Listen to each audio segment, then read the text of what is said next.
Sebentar.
Bismillahirrahmanirrahim. Assalamualaikum warahmatullahi wabarakatuh.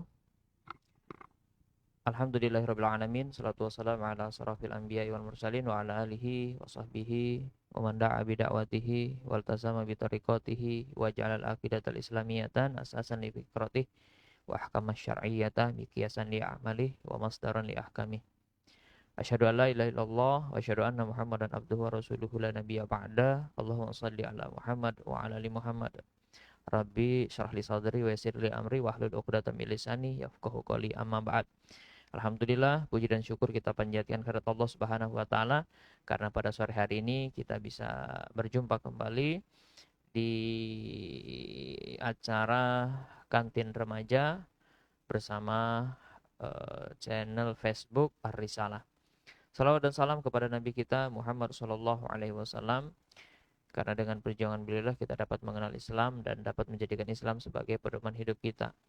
Teman-teman, sobat muda dimanapun berada, kita pada kesempatan kali ini sudah memasuki edisi yang ke-9 di acara Kantin Remaja. Yang insya Allah pada hari ini kita akan membahas tema tentang jalan menuju iman.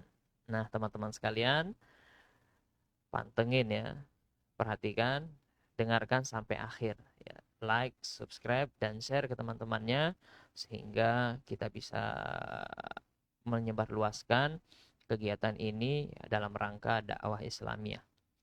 Teman-teman, sobat muda dimanapun berada, ketika kita menyatakan diri sebagai mukmin, orang yang beriman, pastilah dia memiliki sifat yang namanya iman atau beriman. Nah, kalau kita analogikan dengan sebuah tempat ya, anggaplah itu laut, udara ataupun darat ya, di hutan lah misalnya. Ketika orang mau memasuki suatu kawasan hutan, agar orang bisa masuk di situ, apa yang mereka lakukan? Pastilah mereka membuat jalan. Begitu pula ketika orang ingin mengarungi lautan, pasti dia juga akan membuat jalan, ya. Peta jalan, ya, yang dimana nanti orang bisa melaluinya. Begitupun di udara, ya, jangan salah kira, di udara itu juga ada jalannya, arah-arahnya. Makanya pesawat itu bisa ketika dia terbang itu arahnya tidak salah, ya, karena memang jalannya itu sudah diatur, ya, oleh orang-orang yang ahli tentunya di bidang penerbangan ini. Udara, laut maupun di darat, nah itu semuanya butuh jalan agar bisa sampai ke sana. Nah, teman-teman sekalian, bagaimana dengan iman? Apakah butuh jalan menuju ke sana? Bagaimana jalannya sehingga nanti kita bisa menghasilkan, mendapati tempat iman yang kokoh itu. Nah, teman-teman dimanapun berada, oleh karena itu, ini kami tim sudah, saya, ya, dan operator ini sudah menyiapkan slide. Nah, ini nanti bisa diperhatikan, bisa disimak bersama. Mudah-mudahan ada yang bisa kita ambil dari sini. Nah, teman-teman dimanapun berada, jalan menuju iman by @Yusuf Al-Barawi. Nah, ini Instagram, silahkan nanti di add, di follow, ya, Instagramnya @Yusuf Al-Barawi. Nah, teman-teman sekalian, kalau kita bertanya pada diri kita, siapa sih diri kita ini sebenarnya, ya. Nah, kita dulunya itu tidak ada, sekarang menjadi ada, ya. Teman-teman sekalian, ya, mungkin kalau generasi, kan ada istilahnya generasi X, generasi Y, generasi Z, ya, atau Gen X, Gen Y, Gen Z. Kalau Gen Z itu ya yang 92 ribuan ke atasnya, ya, sekiranya. Nah, yang lahir tahun 2000-an, waktu tahun 1990 ada di mana? Nah, ya kan? Tidak ada kan? Baru tahun 2000-an kita baru ada. Yang lahirnya tahun 90-an. Nah, waktu tahun 1980 ada di mana? Tidak ada kan? Berarti dulunya tidak ada, tahun 90-an baru ada. Begitu pula yang lahir tahun 80, yang 70 dan seterusnya, tahun 1900 itu ada di mana? Kan tidak ada. Artinya dulunya tidak ada menjadi ada. Begitu kita semuanya, manusia itu dari dulunya tidak ada menjadi ada. Nah, lantas pertanyaannya kemudian, siapa yang mengadakan? Ya. Ini nanti menjadi kunci yang bisa nanti menjawab siapa sih diri kita ini sebenarnya. Ya. Kemudian kalau kita tadinya tidak ada di dunia ini, menjadi ada di dunia ini, ya, itu siapa yang mengadakan? Kemudian apa tujuan kita itu diadakan di dunia ini? Ya. Apa misi kita dihadirkan di dunia ini? Ya, apa? Bisa kita jawab? Nah, maka dari itu nanti kita akan bahas, ya, teman-teman sekalian. Ini nanti ketika jawaban-jawaban ini kita jawab dengan baik, maka kita akan menemukan siapa sih diri kita itu sebenarnya. Nah, sebagai analogi permisalan, nah di sini ada gambar, di sebelahnya itu ada kampus atau sekolah, di sebelahnya, sebelah kanan itu ada masjid. Kalau kita datang ke kampus atau datang ke masjid, kira-kira ada tujuannya tidak? Pasti ada tujuannya kan? Ya, kita mengakui, kita pasti merasakan dan pasti kita tahu ketika kita datang ke sekolah, ketika kita datang ke masjid, itu pasti ada tujuannya. Apakah sekedar tidur-tiduran? Ataukah kita sekedar cari duit di situ?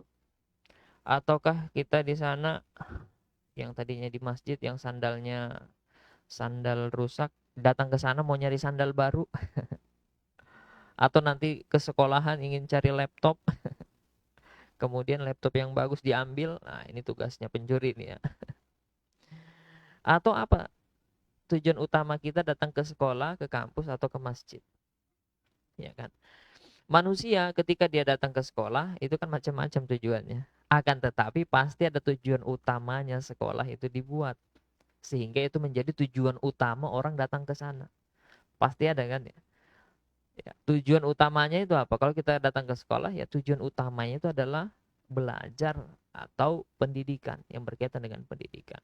Nah, dalam rangka itulah sekolah itu dibuat, dalam rangka itulah pelajar itu datang ke sana, dalam rangka itulah juga guru atau dosen datang ke sana. Pasti ada tujuan utamanya. Akan tetapi ada saja orang-orang yang datang ke sana ya cuma kepengen narsis mungkin. Cuma kepengen datang-datang jalan-jalan aja. Atau datang ke sana cuma mau menyampaikan undangan. Ya. Akan tetapi tujuan utamanya adalah belajar. Ada juga yang datang ke sana sekedar ingin cari pangsa pasar bisnisnya barangkali. Begitu pula orang yang datang ke masjid. Dalam rangka apa sih sebenarnya masjid itu dibangun? Dan itulah nanti menjadi tujuan utama orang datang ke sana. Apa tujuannya? Pasti ada, yaitu apa? Untuk orang sholat beribadah di sana. Kalau ada orang datang ke sana ya, baik muazinnya, baik imamnya, khatibnya, kalau ada mungkin ada penceramahnya, ada datang jamaahnya ke sana, pasti itu dia mempunyai tujuan utama yaitu apa? Untuk beribadah. Sholat ya, atau misalnya ada pengajian menuntut ilmu, itulah tujuan utama. Akan tetapi orang-orang juga ada yang datang ke sana mungkin sekedar nyari tempat tidur. Datang ya itu tadi ingin mencari sandal baru atau tujuan-tujuan yang lainnya. Baik tujuan itu baik atau tujuan itu buruk ke sana. Nah, inilah teman-teman sekalian. Kemudian kalau kita bertanya, kalau kita datang ke dunia ini, tujuannya itu apa sih? Pasti ada tujuan utamanya kan ya? Tujuan utamanya. Ada orang yang datang ke dunia ini, dia tujuannya ngerti dia. Sehingga dia melakukan hal-hal yang baik. Kemudian ada juga yang tidak mengerti. Sebagaimana tadi orang yang datang ke masjid sekedar ingin sandal baru atau sekedar tidur-tiduran saja. Nah, teman-teman dimanapun berada, nah ini permisalan kita. Apa sih sebenarnya tujuan hidup kita di dunia ini? Apakah kita sekedar datang kemudian ingin bermain saja di dunia ini? Apakah sekedar ingin cari permainan? Sehingga waktu kita di dunia ini habis untuk kita gunakan untuk bermain-main. Ya, kita yang anak-anak muda misalnya bermain game, bermain dengan teman-temannya. Ya, kongko-kongko, nongkrong-nongkrong, ya kan? Setiap hari itu. Ya, suka pokoknya apa katanya? Makan gak makan asal ngumpul, ya kan, asal main, asal pokoknya senang-senang lah, ya kan? Apakah sekedar itu? Atau misalnya kehidupannya ya, ini ada di slide berikutnya. Apakah sekedar ingin apa hura-hura? Hura-hura, ngikuti gaya hidup ya. Yang tren apa itu yang dia ikuti, tren-trennya Korea, Korea yang dia ikuti, tren-trennya Hollywood, Hollywood yang dia ikuti barat, ya kan? Tren-trennya hidup glamor, glamor itu yang diikuti, dia ikut konser ya atau menjadi dia yang mengisi panggungnya dan seterusnya. Apakah sekedar itu saja? Ya, habis waktunya di situ. Ya. Apakah tujuan hidup misi kita itu hanya sekedar itu, merasakan kenikmatan dunia, ya, dengan ikut-ikut konser, hidup-hidup yang glamor, ngikuti tren dan seterusnya. Kemudian, apakah ini ada tanda love ini ya. Artinya apa itu love? Cinta. Apakah di dunia ini sekedar untuk mencari cinta? Sebagaimana para pujangga mengatakan, hidup ini untuk mencari cinta sejati, ya, mencari pasangan dan seterusnya. Apakah sekedar mencari cinta? Ya, ada juga tuh orang yang mengatakan, hidup ini ya untuk cinta. Dunia ini tidak akan jadi tanpa cinta. Manusia tidak akan lahir tanpa cinta. Semuanya tanpa cinta. Kok tidak akan ada gitu kan? Kalau semuanya tanpa cinta, oh Allah itu kemana ya kan? Nah, apakah hidup itu sekedar untuk mencari cinta saja? Ya kan? Kemudian apakah hidup itu sekedar untuk bersosmed ria, menjadi selebgram, ya, menjadi youtuber, menjadi facebooker, sekedar itu saja? Ingin mencari ketenaran di tengah manusia melalui sosmed itu saja? Setelah itu hidupnya selesai? Apakah sekedar itu? Yang dimana hidupnya dihabiskan untuk sosmed-sosmed, tiap hari buat konten, buat konten, buat konten. Kalau bisa mulai dari bangun tidur sampai tidur lagi konten semua isinya. Begitu terus sampai dia mati. Apakah hidup sekedar untuk itu? Apakah yang menciptakan kita ini, ya kan, yang mengadakan kita di dunia ini menciptakan kita untuk yang seperti itu saja? Atau bagi yang anak muda, wah ini kan bagus, apa namanya, ini yang lagi naik motoran, ini kan gambarnya di slide ini. Bawa kayu, bawa gear, bawa parang. Apakah hidup itu sekedar untuk berkelahi, tawuran, mencari musuh, ya kan? Kemudian buat komunitas, buat geng, geng motor, geng macam-macam ya. Begitu dia berkomunitas, dapat geng, merasa paling kuat, merasa paling hebat, sehingga melakukan apa namanya, melakukan tawuran, perkelahian dan seterusnya, merasa paling kuat. Kemudian dia membegal, ya kan? Apakah itu tujuannya? Mencari uang, mencari makan dengan begal dan seterusnya. Apakah itu tujuan hidup sebenarnya? Ataukah tujuan hidup itu sekedar untuk mencari prestasi? Nah ini ada orang digambarkan membawa medali juara 1. Yes, aku juara 1. Itu aja yang mau dikejar, prestasi aja. Mulai dari sekolah, ya sekolah yang dia kejar apa? Juara 1. Di kelas harus juara 1. Ketika ada lomba juara 1. Itu terus hidupnya untuk cari prestasi, prestasi baik di bidang olahraga, di bidang musik barangkali, ataupun di bidang lainnya. Hidupnya dipakai untuk berkompetisi, sehingga dia ingin, karena dia tadi niatnya hidup di dunia ini hanya untuk mendapatkan prestasi-prestasi dan pujian manusia. Apakah sekedar itu?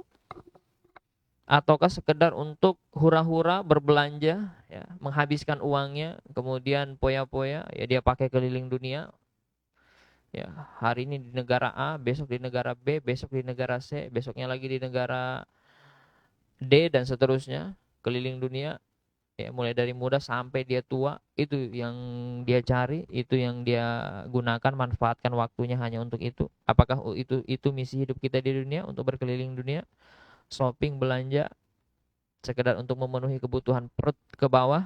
Apakah sekedar itu? Ataukah hidup ini sekedar untuk cari duit?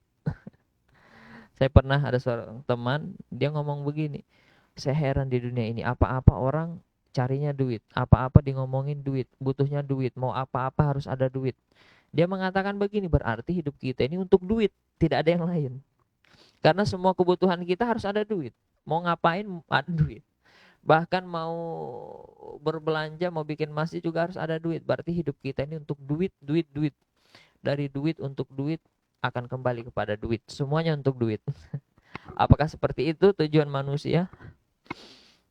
Sekedar untuk duit?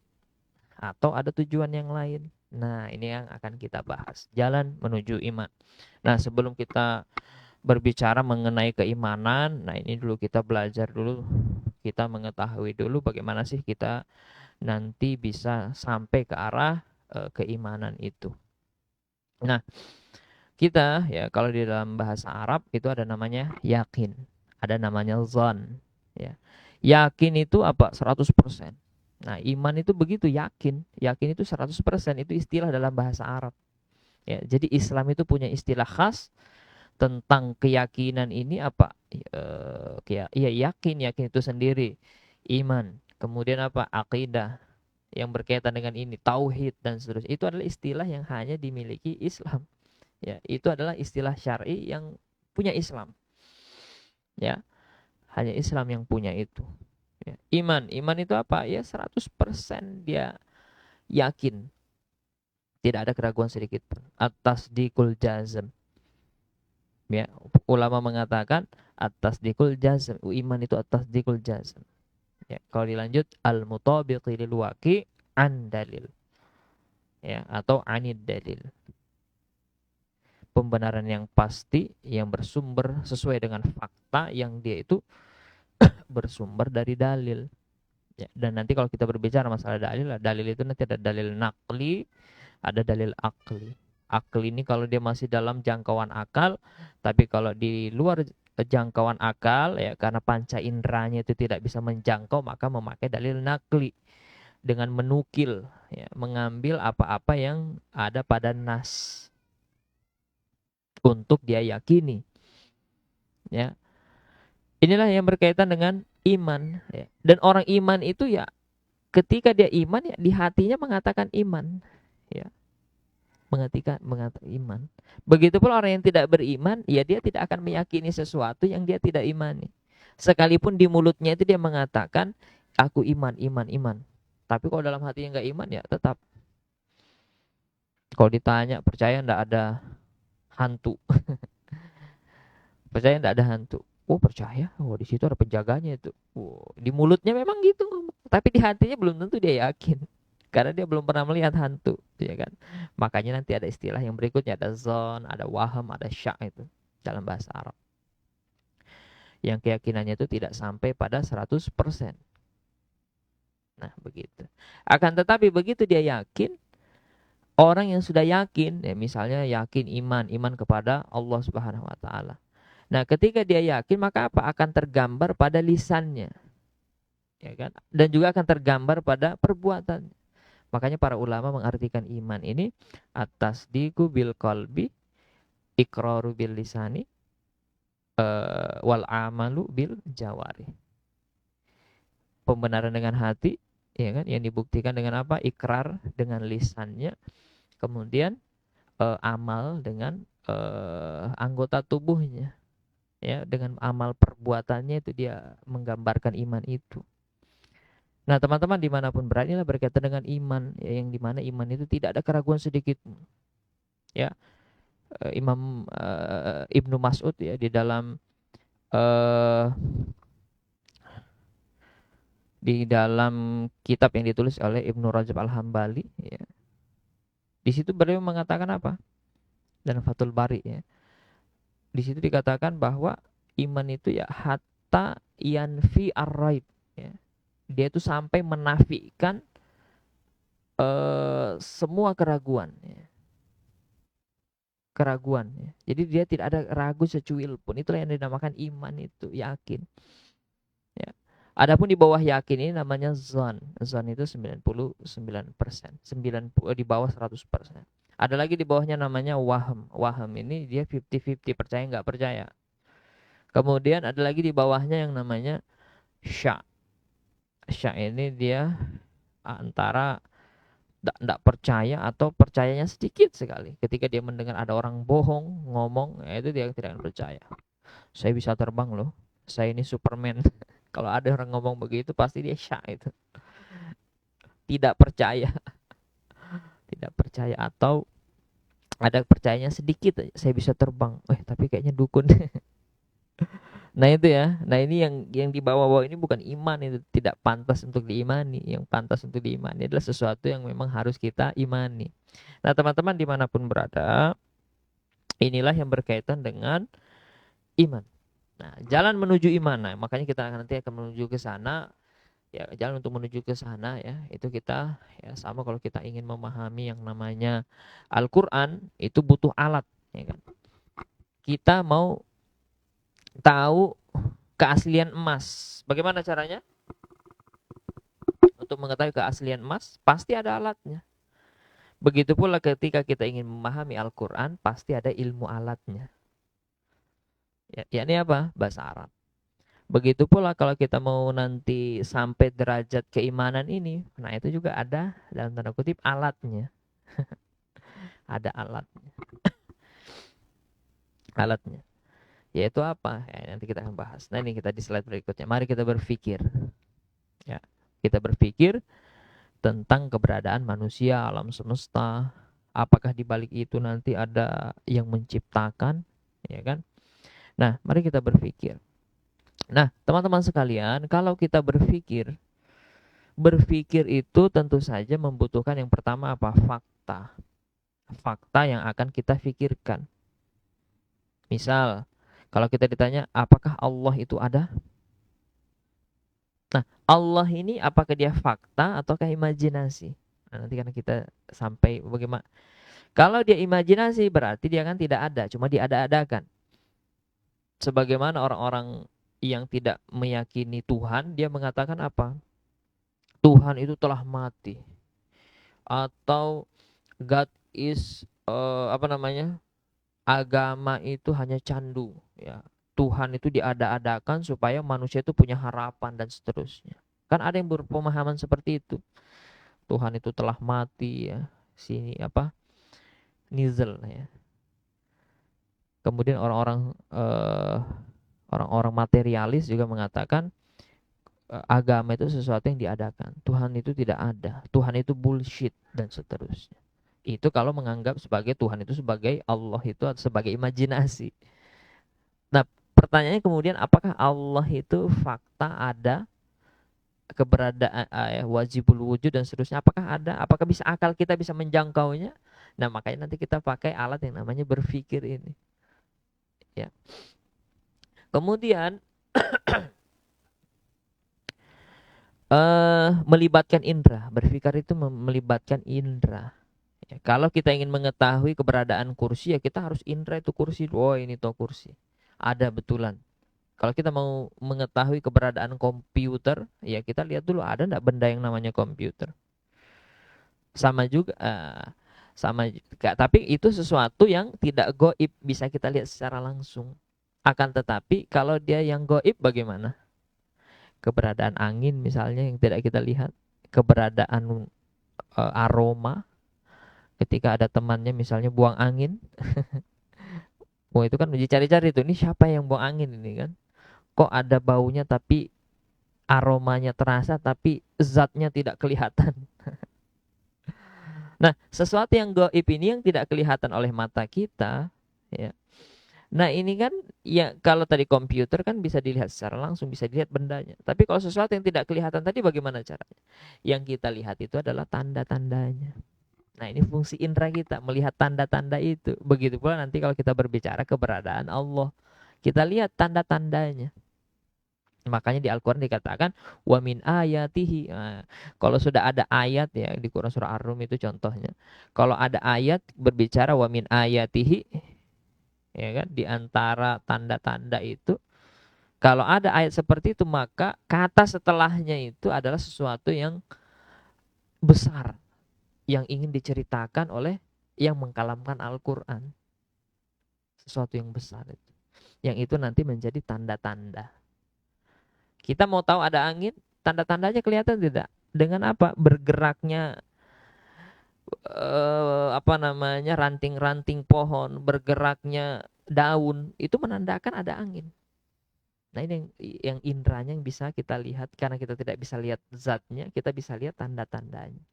Ketika kita hembuskan di kulit kita terasa sejuk. Nah, itu bukti keberadaan angin. Nah, begitu pula nanti keberadaan Allah, ya itu kan yang kita indra itu siapa yang kita indra, apanya? Ya tanda-tandanya. Nah, ini. Kemudian harus membutuhkan otak yang normal. Kalau kita mau berpikir, otaknya normal. Kalau dia tidak normal atau misalnya belum otaknya belum bisa terlalu bekerja sempurna, ya misalnya mungkin anak kecil ya. Ya itu kan otaknya ada tapi belum sempurna. Tapi ada juga orang yang dewasa tidak bisa berpikir maksimal karena misalnya tidak normal. Nah, ini untuk saudara kita atau teman-teman kita yang diuji dengan keterbatasan itu. Kemudian memerlukan informasi sebelumnya. Informasi sebelumnya ini butuh juga ya, informasi. Dan harus ada ya. Misal begini. Bahasa Arabnya buku apa? Kalau bagi kita yang tahu langsung bisa jawab, wah kitabun atau daftarun misal. Ya kan? Bahasa Inggrisnya buku apa? Kalau kita pernah dapat informasinya, tahu kita. A book. Ya kan? Tapi coba kalau saya tanya, bahasa Afrikanya buku apa? Bahasa Spanyolnya buku apa? Wah, ini kita belum bisa berpikir secara langsung. Kenapa enggak dapat infonya? Nanti kalau kita sudah buka kamus Spanyol baik online maupun kamus biasa ya, Mu'jam atau kamus, nah itu baru kita tahu. Ya kan? Kita cari informasi dulu baru nanti bisa berpikir. Nah, ini butuhnya informasi. Jadi berpikir kita ini teman-teman sekalian, ketika kita berpikir itu butuh fakta, indera, otak, informasi. Nah, mari kita ke slide berikutnya. Kalau kita berbicara fakta itu seperti ini. Yang sebelah kiri ini laba-laba, itu fakta. Laba-laba itu ada fakta. Tapi kalau yang di sebelahnya Spider-Man, manusia laba-laba. Nah, ini imajinasi. Apakah kita mau samakan Tuhan seperti itu, Allah seperti itu? Ayo, kita memasukkannya dia itu fakta keberadaannya wajibul wujud atau dia itu imajinasi, imajiner. Sebagaimana orang-orang materialis mengatakan bahwa Tuhan itu sesuatu yang diada-adakan, yang asalnya itu tidak ada. Imajinasi kan berarti, ya kan? Nah, yuk. Nah, itu fakta yang kita bisa bedakan. Kemudian yang berkaitan dengan informasi, ayo, ini ada seorang ulama, ada dua ulama ini yang saya tampilkan. Ayo, ini ada yang tahu enggak? Siapa? Kalau kita belum pernah dengar informasi tentang namanya, tidak akan kita tahu mencocokkan atau wajah dengan nama. Tapi kalau kita sudah pernah tahu, ya kan teman-teman sekalian, pasti kita langsung bisa mencocokkan. Wah, ini namanya ini. Ayo, siapa ya namanya?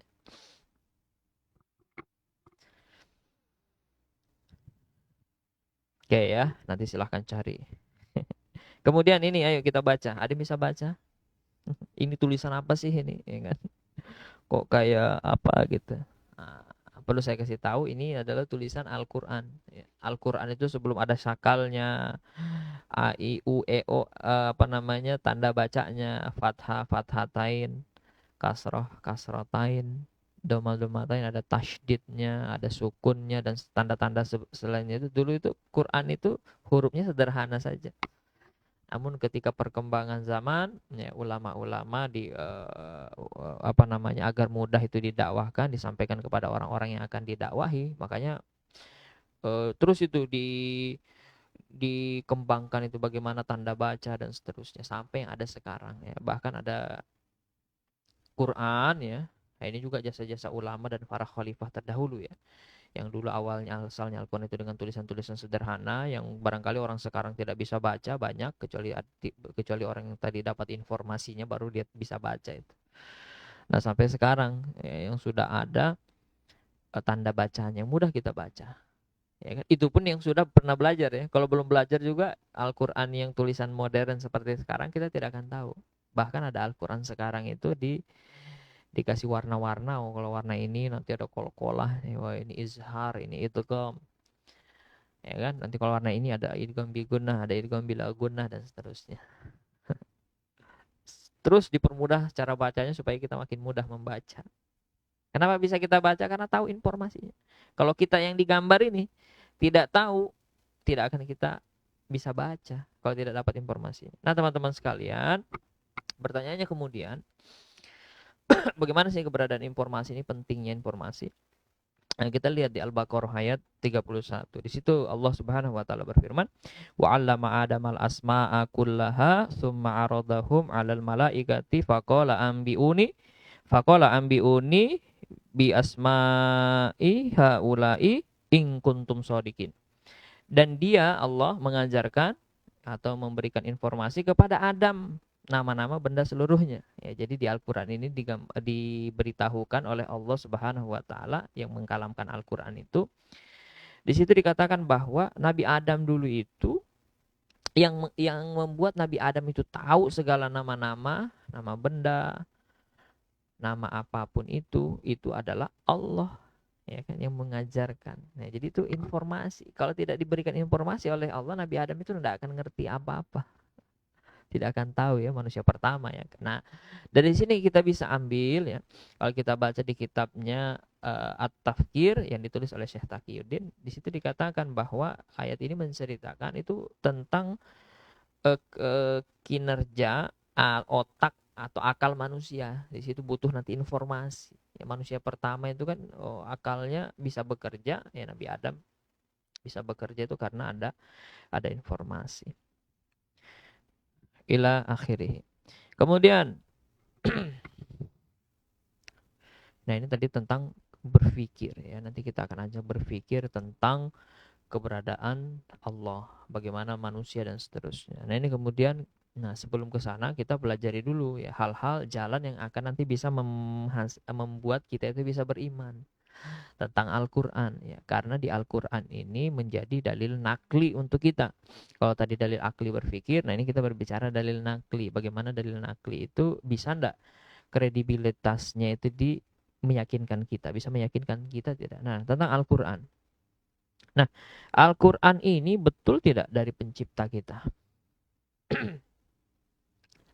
Kalau kita mengatakan itu bukan dari pencipta kita, ya akan ribet urusannya, ya kan? Nah, kita akan sampai mengatakan wah berarti Al-Qur'an ini nggak benar ya, isinya nggak benar dan seterusnya. Akan tetapi kalau kita bisa sampai meyakini bahwa Al-Qur'an itu betul, yang mengadakan, yang mengkalamkannya itu adalah yang menciptakan kita, maka selesailah urusan ya. Kita akan meyakini apa-apa yang ada di dalam Al-Qur'an ya. Seperti itu. Nah, betulkah Al-Qur'an ini betul-betul datang dari yang menciptakan kita? Nah, informasi di Al-Qur'an itu kan apa namanya? Semua di Al-Qur'an itu kan bacaannya bahasa apa? Bahasa Arab. Nah, ini yang sampai kepada kita. Yang membawa Al-Qur'an siapa? Informasi yang sampai kepada kita. Nah, ini kan kita kembali ke berpikir tadi, butuh informasi.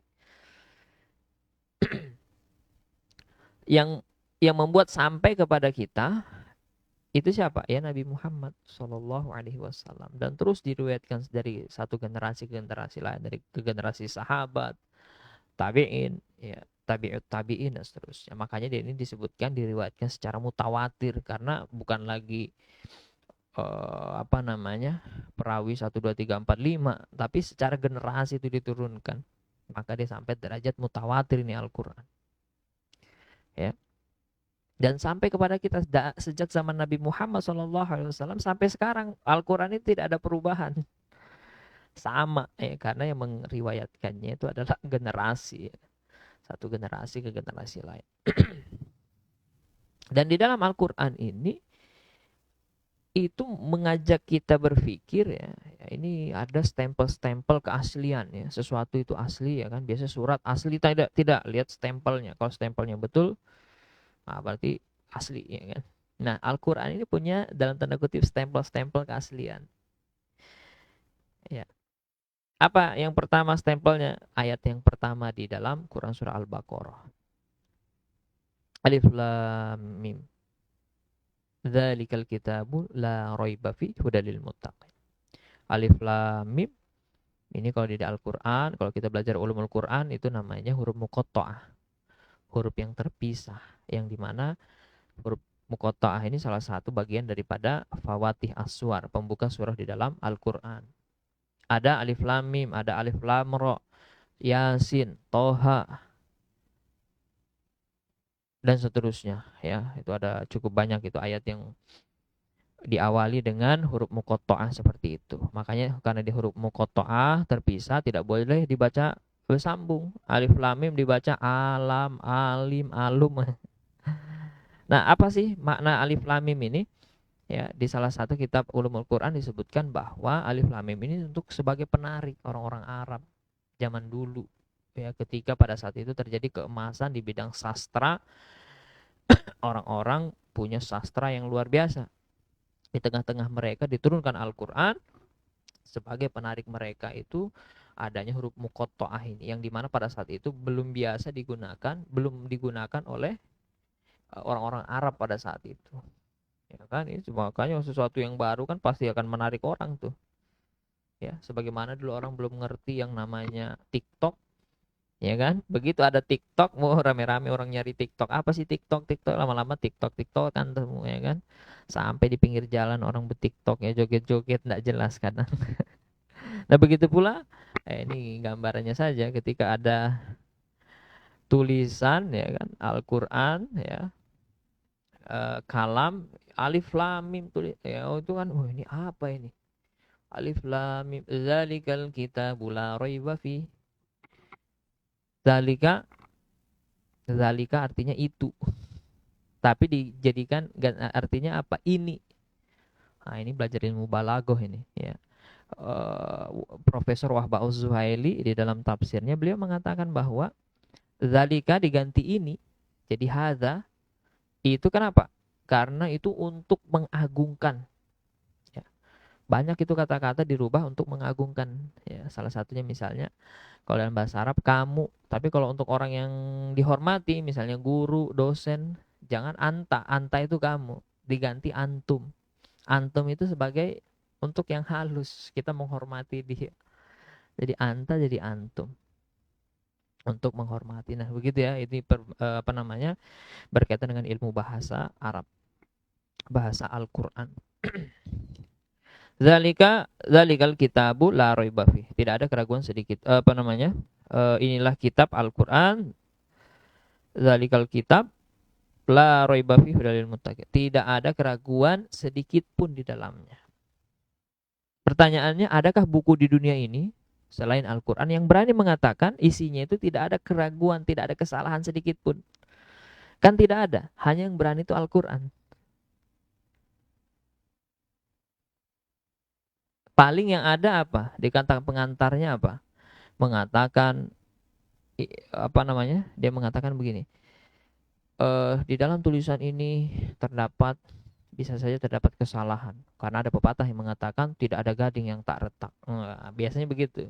Kalau ada kritik dan saran yang membangun sangat diharapkan. Nah, begitu. Saya nulis skripsi S1, S2 begitu kata pengantarnya. Pasti kita sebagai penulis yang menyusun karya ilmiah itu juga pasti akan merasa bahwa itu bisa saja ada kesalahan itu.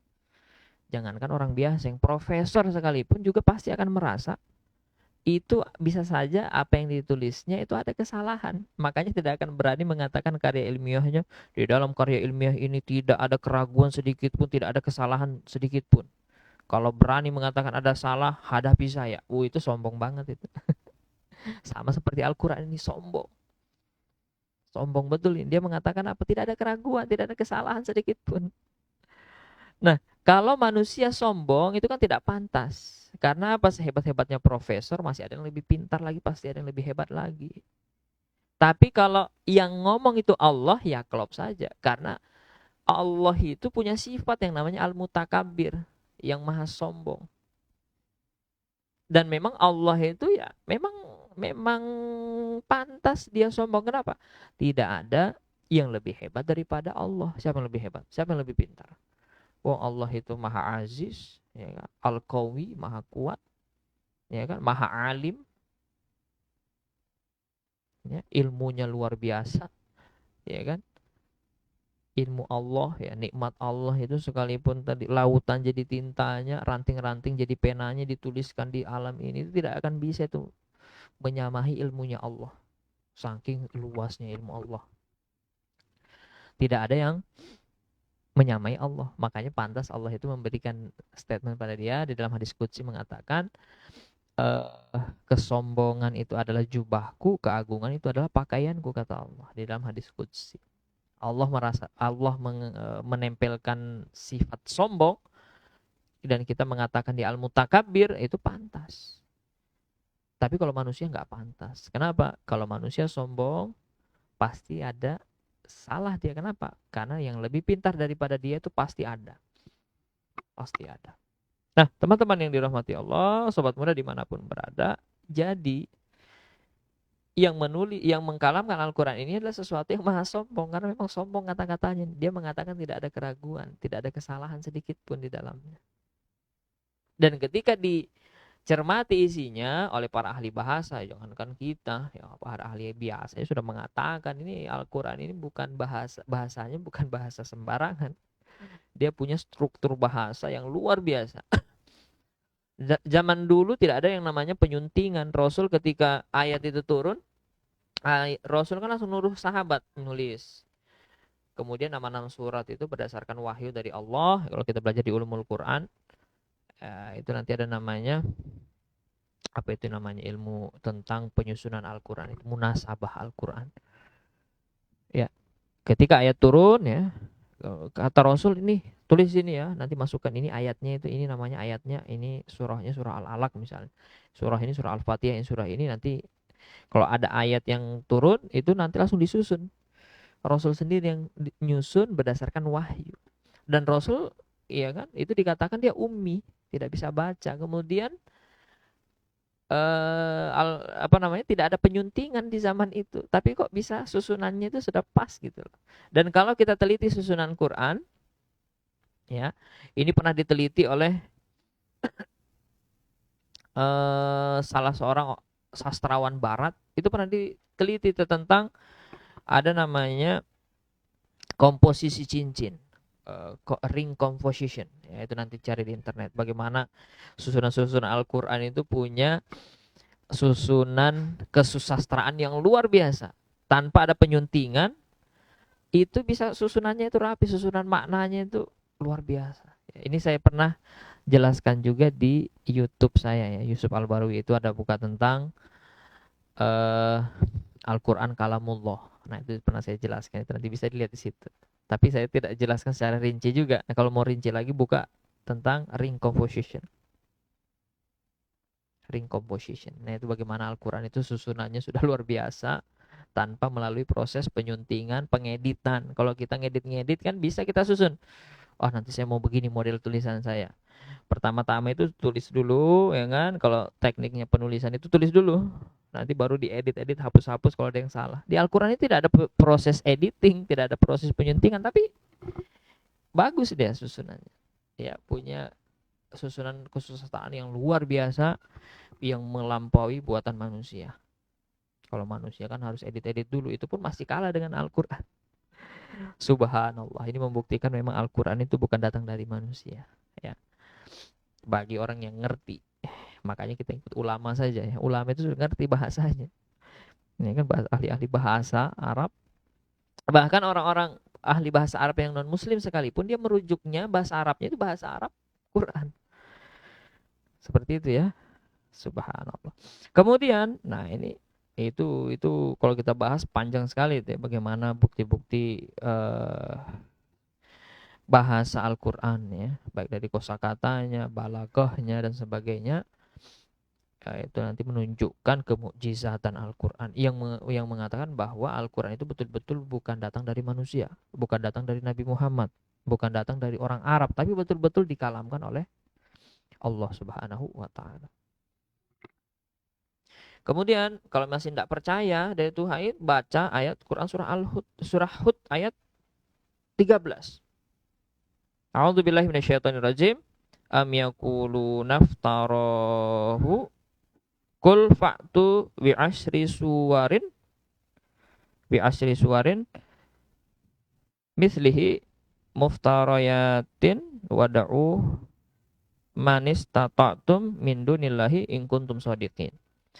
Bahkan mereka mengatakan Muhammad telah membuat Al-Quran itu ya, mereka menuduh orang-orang pada saat itu, orang-orang yang kafir pada saat itu menuduh Al-Quran itu adalah buatan Nabi Muhammad.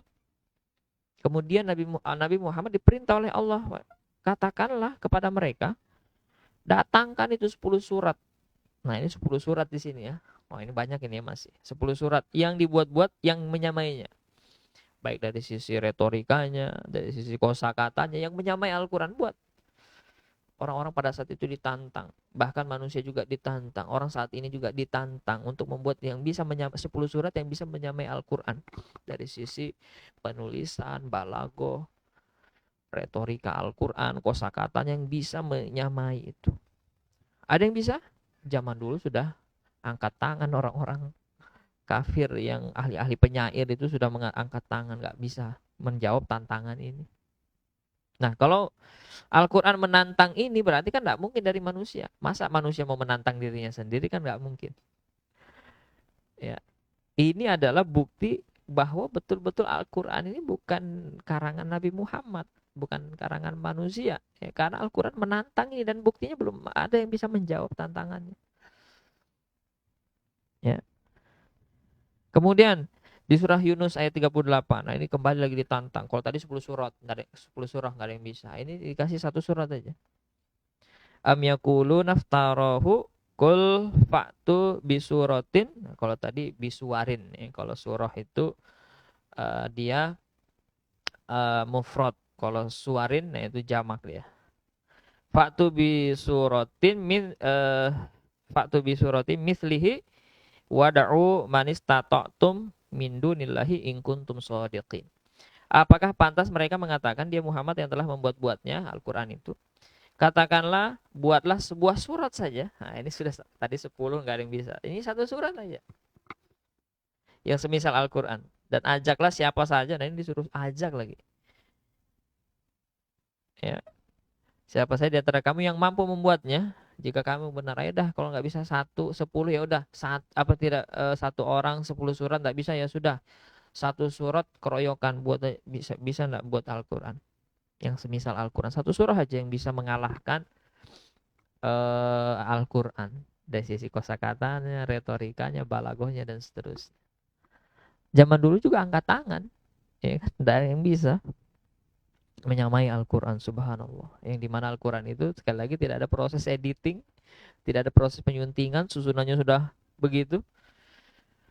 Siapa lagi kalau bukan Allah kan, kalau begitu kan, manusia ya. Nabi Muhammad bahkan dikatakan ya, sebagian ulama, mayoritas ulama mengatakan beliau itu ummi, tidak bisa baca, tapi dia tiba-tiba bisa baca Quran, itu kan pasti ada yang memberikan wahyu kepada beliau, Nabi Muhammad. Nah, ini bukti bahwa betul-betul Al-Quran ini dari Allah. Sudah puas sampai di situ belum? Baca Quran surah Al-Baqarah ayat 23. Wa in kuntum fi raibim mimma nazzalna ala abdina fa'tu bi suratim mim mithlih wada'u syuhada'akum min dunillahi in kuntum shadiqin. Tadi Yunus ayat 38 suwarin. Berarti jamak. Kalau yang di Al-Hud ayat 13 tadi suratin, satu udah. Nah, di sini lagi di Al-Baqarah dikecilin lagi sama Allah tantangannya. Di sini ada dikatakan bisorotim mimisli. Di situ ada min. Min itu artinya sebagian ya. Min ini kalau kita belajar usul fikih atau berkaitan dengan bahasa Arab, min ini bisa min tab'id atau min bayan. Bayan itu bisa menjelaskan ya. Misal lam yakunil ladzina kafaru min ahlil kitabi wal musyrikin. Nah, itu kan di Quran surah Al-Bayyinah. Nah, itu minnya min bayan, bahwa ada orang kafir itu yang terdiri dari musyrik, ada yang ahlul kitab.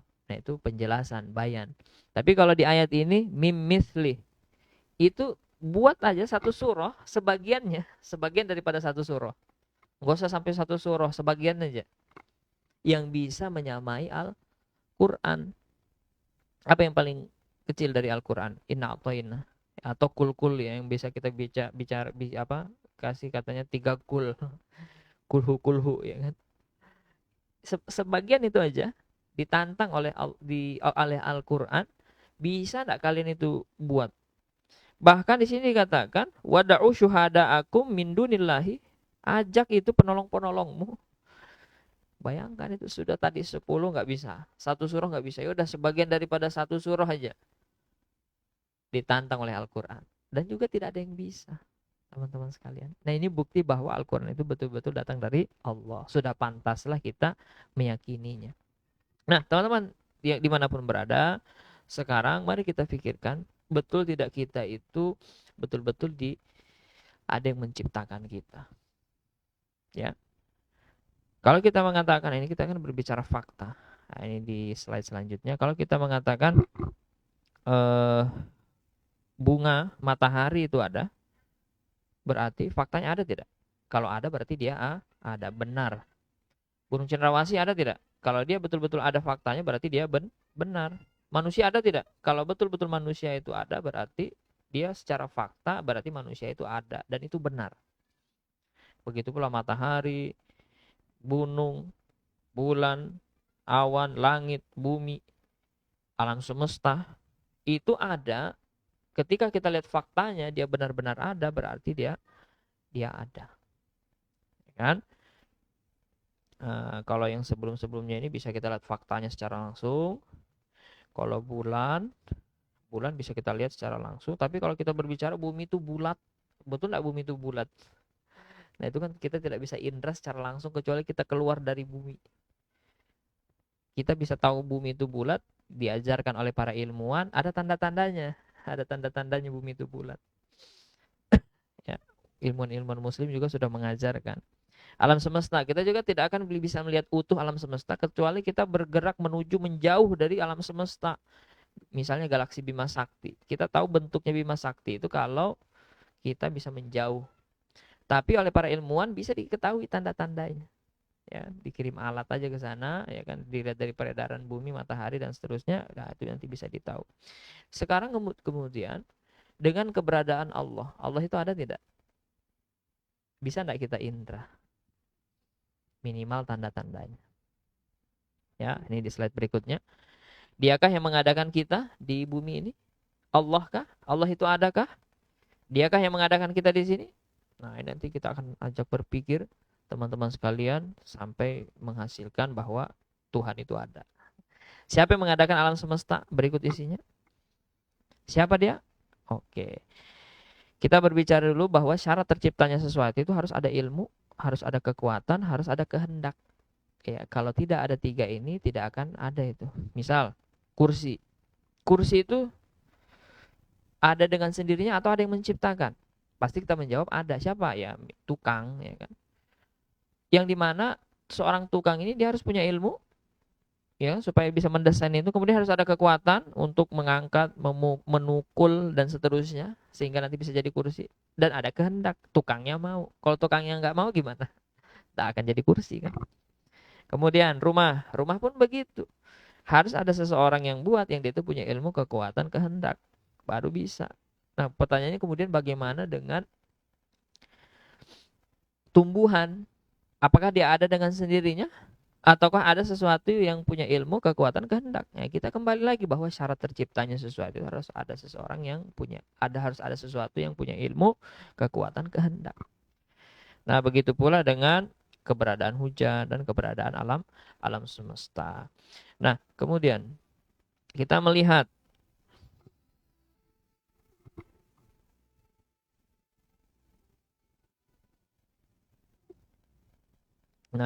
penciptaan alam semesta. Orang-orang ramai membuat teori tentang alam semesta, ya kan? Nah, pertanyaannya, apakah alam semesta itu muncul dengan sendirinya atau ada yang menciptakan? Ya kan? Karena orang-orang membuat teori, salah satunya ada orang yang buat teori yang namanya teori Big Bang. Teori Big Bang ini dia mengatakan alam semesta lahir sebagai ledakan titik tunggal. Jadi ada suatu benda angkasa dulu meledak, kemudian muncullah yang namanya galaksi, planet, bintang, matahari, bumi dan seterusnya dari pecahan serpihan-serpihan benda angkasa yang meledak itu tadi, dari titik tunggal itu tadi. Pertanyaannya kemudian, ya, siapa yang meledakkan? Nah, kan itu kan ya, yang tidak dijawab oleh teori Big Bang itu siapa yang meledakkan? Siapa yang mengatur ledakan sehingga tadi ledakannya itu teratur? Coba orang kalau ngebom, kalau di film-film itu kan, kalau dia ngebom, serpihannya itu kemana-mana nggak jelas, nggak teratur. Tapi lucunya, hebatnya, alam semesta ini katanya tadi meledak tapi teratur. Bumi berputar pada porosnya, bulan berputar mengelilingi bumi, bumi bulan berevolusi melalui matahari, bumi, matahari dan planet-planet lainnya mengitari alam semesta. Alam semesta ini nanti ada yang dia kitari lagi, berputar terus. Kok bisa begitu? Sehingga tadi terjadinya siang dan malam dengan teratur. Siapa yang mengatur itu semua? Ya kan? Nah, ini gambarnya. Gambaran teori Big Bang ini. Satu titik tunggal, ada benda angkasa besar, kemudian meledak. Dari titik ledakan itu muncullah alam semesta. Ini teorinya manusia. Ya kan? Nah, kemudian pertanyaan berikutnya, kalau ledakan itu muncul dengan sendirinya tanpa diatur, pasti akan berantakan, ya enggak? Seperti bom meledak. Kalau ledakan tersebut diatur dengan cermat, maka akan melahirkan sesuatu yang teratur, sebagaimana alam semesta ini teratur. Kemudian hal ini dijelaskan ternyata oleh Al-Quran. Awalam yarol ladzina kafaru annas samawati wal arda kanata rotqan fafataqnahuma wa ja'alna minal ma'i kulla syai'in hayyin afala yu'minun. Dan apakah orang-orang kafir tidak mengetahui bahwasanya langit dan bumi itu dulu keduanya satu padu. Jadi satu padu dulu itu langit dan bumi, diceritakan di ayat Al-Qur'an. Kemudian kami pisahkan antara keduanya. Allah mengatakan di situ kami pisahkan. Berarti yang memisahkan entah dengan cara ledakan atau apa, di situ dipisahkan. Yang memisahkan itu siapa? Nah, kembali lagi kita tadi belajar ilmu alat. Fafatakuna. Nah, di situ berarti dia nahnu. Nahnu itu kami. Kami dimaksud itu siapa? Kembalinya kepada Allah yang dimaksud situ. Kenapa tidak memakai nahnu itu kan kami. Kenapa tidak pakai fafataki misalnya? Tidak tidak menggunakan kata saya di situ. Ya, kalau di situ ini belajar bahasa lagi panjang kalau dijelaskan agak panjang. Intinya di situ adalah yang dimaksud adalah Allah Subhanahu wa taala. Ya, sama itu di ayat inna nahnu nazzalna dzikra. Ya kan, sesungguhnya kamilah yang menjaga zikra itu Al-Qur'an. Itu ada kata nahnu di situ, ya kan? Nah, berarti intinya adalah dulu bumi ini satu padu, alam semesta dengan bumi ini satu padu, kemudian Allah pisahkan keduanya. Dan daripadanya Allah menciptakan air, dan dari air itu nanti segala sesuatu yang hidup itu nanti muncul, termasuk tumbuhan nanti ya bisa hidup itu karena air yang diciptakan Allah dan seterusnya. Al-Anbiya ayat 30.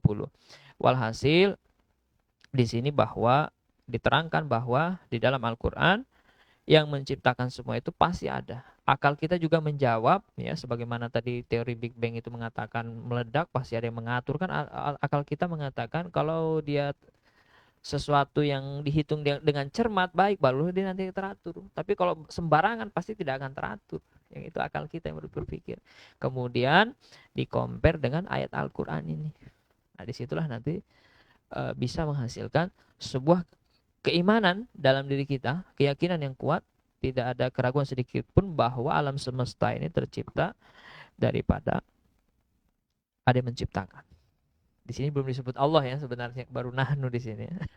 Fafataqnahuma.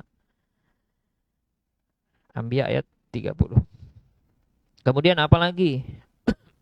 Termasuk tadi inna fi khalqis samawati wal ard waqtilafil laili wan nahar la ayatil lil albab. Sesungguhnya dalam penciptaan langit dan bumi dan pergantian siang dan malam di situ terdapat tanda-tanda keberadaan pencipta. Nah, subhanallah. Kemudian kita lihat lagi unta.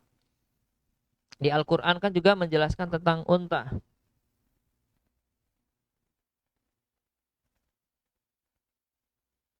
Afala yanzuruna ilal ibili kaifa khuliqat. Apakah kamu tidak memperhatikan bagaimana unta itu diciptakan? Yang dimana unta ini punya segudang keajaiban yang luar biasa. Unta itu kalau sekali minum 2 bulan dia tidak minum tahan. Disimpan di tempat panas tahan, disimpan di tempat yang sangat dingin unta itu tahan. Unta kalau ada badai pasir dia bisa bertahan. Kenapa? Ketika dia menutup kelopak matanya ada selaput itu dia transparan sehingga bisa melindungi matanya tapi tetap bisa melihat. Subhanallah. Unta dia punya desain kaki yang luar biasa sehingga unta itu walaupun dia berjalan di atas pasir dia tidak terperosok kakinya di pasir. Kenapa? Karena punya desain kaki yang luar biasa. Subhanallah. Al-Qur'an itu menceritakan itu bukan hal yang sembarangan. Ya. Dan onta itu ada berapa? Sudah triliunan onta yang ada, yang mati nggak tahu lagi ya. Onta itu miliaran barangkali di dunia ini. Dan semua sama punya keistimewaan seperti itu. Artinya apa? Itu kan teratur berarti.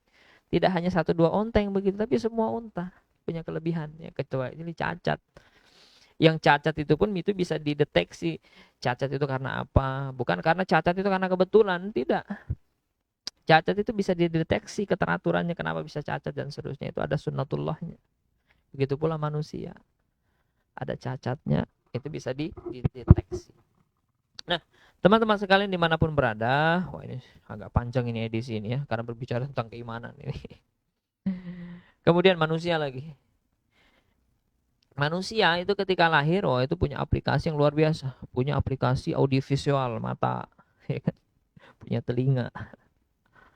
Yang dimana hebat sekali ya, mata kita ini kan luar biasa, subhanallah. Ketika dia sudah bangun tidur, matanya langsung bisa fokus tanpa harus diatur-atur dulu seperti kamera. Kalau kamera itu kan kalau dia supaya fokus diatur-atur dulu.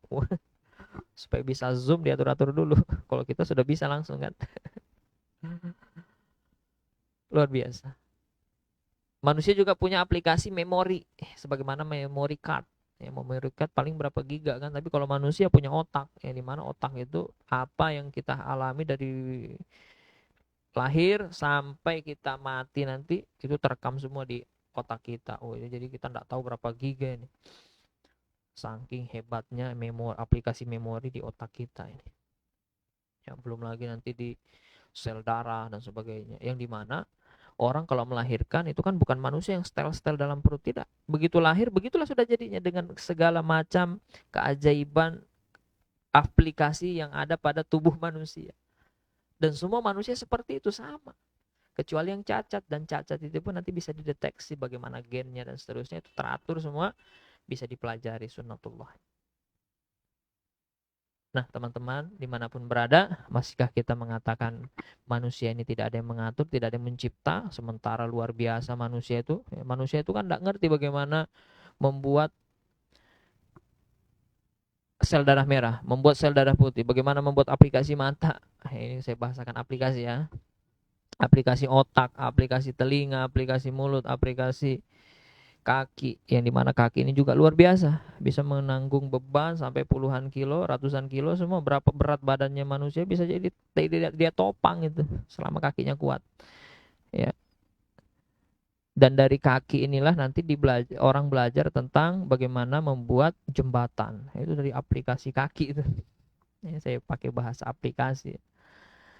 Manusia tidak ngerti buat itu, taunya begitu terjadi reproduksi, manusia lahir, ya udah manusia terima apa adanya ya enggak. Tapi kok manusia ini punya segudang aplikasi yang luar biasa, mata, hidung, kaki, sel darah, yang punya tugas masing-masing yang luar biasa sekali ya, yang tidak akan habis kalau kita bicarakan. Begitu pula onta tadi yang punya kemampuan yang luar biasa. Begitu pula air itu terdiri dari H2O. Kalau dia dididihkan 100 derajat, mendidih. Apakah satu air aja yang kayak begitu? Tidak. Semua air di dunia ini kalau dipanaskan dalam kerapatan atmosfer ya tertentu, pasti dia akan 100 derajat. Artinya apa? Teratur, pasti ada yang mengatur. Nah, subhanallah itu teman-teman. Begitu pula kalau kita melihat dadu. Nah, ini kalau kita aplikasi permisalan sebuah dadu. Dadu itu kalau kita lempar, mungkinkah dadu kalau kita lempar 6 kali lemparan. Lemparan pertama 1, lemparan kedua 2, lemparan ketiga 3, dadu itu yang muncul 3, lemparan yang keempat yang muncul 4, lemparan kelima yang muncul 5, lemparan yang keenam itu muncul 6. Mungkinkah seperti itu? Ayo kita lihat. Ternyata kalau tidak belajar di matematika, belajar rumus peluang, berapa peluangnya? Rumus peluang itu 1/6 pangkat N pangkat N-1. Ini peluangnya. Berarti kalau peluang kali 6 kali lempar, dadu teratur, 1 keluar 1, yang kedua keluar 2. Berapa peluangnya? 1/6 pangkat 7776. 7776. Hampir mendekati 0 ya kan. Saat itu berapa itu? 1/2 berarti setengah. 1/3 tambah kecil. 1/4 tambah kecil. 1/5 tambah kecil. 1/100 tambah kecil. Ini 1 pangkat 6 kecil betul. Ini 6 pangkat 7776. 1 pangkat 6 kali 6 kali 6 kali 6 kali 6 sebanyak sampai 7776 kali, itu dikalikan 6 itu berapa memang itu. Artinya apa? Mustahil atau mendekati mustahil. Sesuatu itu yang teratur tadi, dadu lempar 1 jadi 1, yang muncul 1 dilempar 2 muncul 2, itu keteraturannya itu hampir atau tidak mungkin lah, bahasa kita itu tidak mungkin terjadi, sulit, sangat sulit sekali. Itu baru hal-hal yang kompleks. Bagaimana dengan alam semesta ini dan kehidupan yang dia itu teratur ya. Dadu saja tadi kemungkinannya 1 pangkat, kalau manusia itu 1 pangkat 1/6 pangkat 7776. Artinya apa? Alam ini, keteraturan alam ini itu mustahil manusia yang mustahil dia itu muncul dengan kebetulan atau dengan sendirinya, atau manusia itu tidak. Pasti ada sesuatu di luar manusia yang mengatur semua itu, yang menciptakan semua itu. Siapa dia? Kembali lagi kepada Al-Quran. Siapa sih nama yang menciptakan kita? Kembali kepada Al-Quran. Iqra bismi rabbikal ladzi khalaq. Khalaqal insana min 'alaq. 'Alaq ya. Khalaqa, di situ ada kata khalaqa, telah menciptakan. Siapa yang telah menciptakan? Ya Allah. Sebagaimana diceritakan, kalau ada kata huwa, dia di dalam Al-Quran, yang menciptakan itu yang diceritakan adalah Allah. Kemudian di Quran surah An-Nisa ayat 1. Di situ disebutkan bahwa a'udzubillahi minasyaitonirrajim, bismillahirrahmanirrahim, ya ayuhan nasu taqu rabbakumul ladzi khalaqakum min nafsin wahidatin wa khalaqa minha zaujaha wa batsa minhuma rijalan katsiran wa nisaa wattaqullaha alladzi tasaaluna bihi wal arham innallaha kana 'alaikum raqiba. Hai kalian manusia, bertakwalah kepada Allah. Jadi di ayat ini menceritakan tentang manusia itu menciptakan manusia pertama bernama Adam dan istrinya Hawa, dan daripadanya juga Allah menciptakan yang namanya sistem sunnatullah yang namanya reproduksi atau perkembangbiakan. Nabi Adam, kemudian si istrinya Hawa, kemudian diceritakan di kitab-kitab tafsir, tafsir Tobari dan sebagainya, Al-Baghawi juga. Di situ diceritakan Nabi Adam itu diciptakan Allah, istrinya kemudian Allah menciptakan sunatullah. Yang lahirnya itu kembar-kembar kan. Jadi 20 kali melahirkan itu diceritakan dalam tafsir. Siti Hawa itu sebanyak 20 kali kembar-kembar, berarti 40. Di situ awalnya manusia. Allah yang menciptakan itu semuanya. Termasuk sistem reproduksinya, manusia bisa berkembang biak. Hewan pun begitu. Allah juga yang menciptakan. Kemudian Al-A'raf ayat 54, sesungguhnya Tuhanmu ialah Allah yang telah menciptakan langit dan bumi. Nah, di sini ceritakan, inna rabbakumullahu alladzi khalaqas samawati wal arda fi sittati ayyamin tsumma stawa 'alal arsy. Sesungguhnya Tuhan kamu ialah Allah yang telah menciptakan langit dan bumi. Dalam 6 masa dia bersemayam di arsy. Nah, jadi alam semesta ini, nah ini sampai kepada derajat yakin yang kita hasilkan dalam hati kita, berpikir kita bahwa betul alam ini yang menciptakan adalah Allah, termasuk manusia. Lantas setelah itu ya insya Allah teman-teman sekalian kita sudah sampai derajat yakin. Kemudian misi kita di dunia apa? Kemana kita akan setelah mati? Insya Allah kita akan bahas di pertemuan-pertemuan selanjutnya. Insya Allah bersambung. Wallahu a'lam bishawab. Semoga ada manfaatnya. Itu yang bisa kami sampaikan. Lebih kurangnya mohon dimaafkan. Subhanakallahumma wa bihamdika asyhadu an la ilaha illa anta astaghfiruka wa atubu ilaik. Wabillahi taufiq wal hidayah. Wassalamualaikum warahmatullahi wabarakatuh.